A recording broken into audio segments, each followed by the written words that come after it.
คุณป้องសូមជំរាបសួរបងប្អូនគ្នាក្នុងព្រះអង្គម្ចាស់ព្រះយេស៊ូវគ្រីស្ទថ្ងៃនេះខ្ញុំមានព្រះបន្ទូលព្រះអង្គដើម្បីនឹងលើកទឹកចិត្តលោកអ្នកបងប្អូនគ្នាគឺនៅក្នុងព្រះគម្ពីររ៉ូមចំពុក3ខ20ដែលចែងទុកយ៉ាងដូចម្ដេចខ្ញុំសូមអានជូនរ៉ូមចំពុក3ខ20ហេតុនោះបានជាគ្មានមនុស្សណាបានរាប់ជាសុចរិតនៃចំពោះទ្រង់ដោយអាងការប្រព្រឹត្តតាមកិត្តវិន័យនោះឡើយបើទៅវិន័យគ្រាន់តែសម្ដែងឲ្យស្គាល់អំពើបាបប៉ុណ្ណោះនៅក្នុងព្រះបន្ទូលរបស់ផងព្រះអង្គនៅក្នុងសេចក្តីជំនឿដែលយើងជឿលើអង្គព្រះយេស៊ូវគ្រីស្ទបើសិនបើយើងរាប់គ្នារាប់ថាយើងជាមនុស្សសុចរិតតាមរយៈការប្រព្រឹត្ត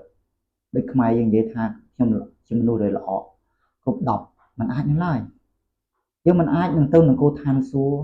យើងមិនអាចទទួលបានសេចក្តីសង្គ្រោះតាមរយៈការប្រព្រឹត្តដែលល្អនៅឡើយពីព្រោះយើងបើសិនបើយើងមើលក្នុងចំណុចណាមួយនៅក្នុងជីវិតរបស់យើងជារៀងរាល់ថ្ងៃយើងមិនមែនជាមនុស្សដែលល្អអត់ខ្ចោះទេនោះទេប៉ុន្តែព្រះបន្ទូលព្រះអង្គបានចែងច្បាស់ថាយើងបានសង្គ្រោះតាមរយៈសេចក្តីជំនឿដែលយើងជឿលើអង្គព្រះយេស៊ូវគ្រីស្ទដូចជាលោកសាវកប៉ូលបានសរសេរសម្បត្តិផ្ញើទៅដល់ក្រុមជំនុំនៅរ៉ូមថាយ៉ាងដូចនេះថាយើងមិនបានសង្គ្រោះតាមរយៈការកាត់ស្បែកតាមរយៈការគោរពក្រឹតវិន័យឡើយពីព្រោះក្រឹតវិន័យច្បាប់របស់លោកម៉ូសេព្រះអង្គបានប្រទានមកគឺដើម្បីយើងទទួលស្គាល់ថាយើងគឺជាមនុស្សមានអំពើបាបជាមនុស្សមានអំពើបាបជាមនុស្សអសមត្ថភាពជាមនុស្សដែលពុំអាចបរិសុទ្ធដូចជាព្រះឡើយប៉ុន្តែអង្គព្រះយេស៊ូវគ្រីស្ទព្រះអង្គមានព្រះបន្ទូលមកកាន់ជីវិតយើងថាយើងបានសង្គ្រោះតាមរយៈសេចក្តីជំនឿដែលយើងជឿលើអង្គព្រះយេស៊ូវគ្រីស្ទតែម្ដងព្រះយេស៊ូវព្រះអង្គជាផ្លូវតែមួយគត់ទៅនគរឋានសួគ៌បើសិនបើយើងរកគ្នាបានក៏លេខមើលអំពីជីវិតរបស់ផងយើងប្រចាំថ្ងៃយើងបានយកសភៅមកកត់អំពីអំពើបាបរបស់ផងយើងតាំងពីថ្ងៃដែលយើងកើតរហូតមកដល់បច្ចុប្បន្នអំពើបាបយើងច្រើនឥតគណនាមែនទែនបើសិនបើយើងនិយាយអំពីមួយថ្ងៃក៏យើងប្រព្រឹត្តអំពើបាបដែរហើយយ៉ាងដូចនេះអ្វីដែលសំខាន់ជាទីបំផុតអំពើបាបគឺត្រូវបានព្រះអង្គអត់ទោសយើងតាមរយៈដែលយើងទទួលស្គាល់ថាយើងគឺជាមនុស្សអសមត្ថភាពយើងត្រូវការព្រះយេស៊ូវយើងត្រូវការឲ្យព្រះអង្គអត់ទោសយើ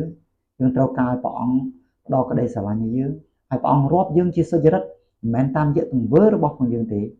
ប៉ុន្តែតាមរយៈសេចក្តីជំនឿរបស់ផងយើងបងប្អូនមួយចំនួនទៀតបាននិយាយថាពួកខ្ញុំបាក់ទឹកចិត្តដោយសារតែអ្នកនេះធ្វើឲ្យខ្ញុំបាក់ទឹកចិត្តឈប់ជឿព្រះយេស៊ូវអ្នកនេះធ្វើឲ្យខ្ញុំខូចចិត្តប៉ុន្តែខ្ញុំលើកទឹកចិត្តលោកអ្នកបងប្អូនថាពេលដែលយើងជឿលើព្រះយេស៊ូវយើងជឿលើព្រះយើងមិនមែនជឿលើមនុស្សទេបិទពេលខ្លះមនុស្សជាគំរូសម្រាប់ជីវិតយើងណាប៉ុន្តែព្រះយេស៊ូវតែមួយគត់ជា model ព្រះយេស៊ូវជាគំរូតែមួយគត់សម្រាប់ជីវិតរបស់យើងហើយបានជីវិតរបស់ផងយើងពេលខ្លះយើងធ្វើអំពើបាបច្រើនពីព្រោះដើម្បីព្រះជាម្ចាស់ព្រះអង្គដាក់យ៉ាងដូចនេះពីព្រោះដើម្បីយើងទទួលស្គាល់ថាយើងជាមនុស្សអសមត្ថភាពយើងត្រូវការព្រះអង្គជីវិតរបស់មនុស្សដែលរស់លើផែនដីនេះគឺជាជីវិតមិនឥតខ្ចោះនៅឡើយប៉ុន្តែនៅពេលដែលមានព្រះយេស៊ូវបញ្ចូលមកកាន់ជីវិតរបស់យើងខ្លាចជាមនុស្សដែលឥតខ្ចោះខាងឯសេចក្តីជំនឿយើងខ្លាចជាមនុស្សដែលបរិសុទ្ធតាមរយៈសេចក្តីជំនឿយើងខ្លាចជាមនុស្សដែលព្រះអង្គរាប់យើងថាជាកូនរាប់យើងបានទទួលបានសេចក្តីសង្គ្រោះតាមរយៈសេចក្តីជំនឿមិនមែនការប្រព្រឹត្តឡើយតែបើសិនបើជីវិតរបស់ផងយើងលោកអ្នកបរិបគ្នាត្រូវដឹងថាសិនបើជីវិតរបស់ផងយើងរាប់ថាខ្លួនឯងជាមនុស្សដែលល្អឥតខ្ចោះហើយមានន័យថាជីវិតយើងគឺជាមនុស្សដែលកុហកយើងមិនត្រូវការព្រះឡើយប៉ុន្តែព្រះយេស៊ូវព្រះអង្គមានព្រឹកថាម៉េចព្រះអង្គបានយាងមកផែនដីនេះព្រះអង្គសគត់ដើម្បីមនុស្សមានបាបដូចជាអ្នកជំងឺដែលត្រូវការគ្រូពេទ្យយើងត្រូវការព្រះយេស៊ូវពីព្រោះយើងពុំអាចនឹងជួយខ្លួនឯងបានទីមួយគឺយើងត្រូវអី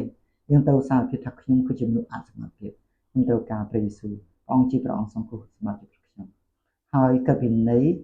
បានដាក់មកដើម្បីទូស្គាល់ថាយើងគឺជាមនុស្សមានបាបហើយយើងត្រូវការព្រះយេស៊ូវហើយសេចក្តីជំនឿលើអង្គព្រះយេស៊ូវគ្រីស្ទគឺជាផ្លូវដ៏ត្រឹមត្រូវជាទីបំផុតបាទគុណព្រះអង្គសូមព្រះប្រទានពរលោកគ្រូអ្នកគ្រូក្នុងព្រះអង្គម្ចាស់ព្រះយេស៊ូវគ្រីស្ទអាមែន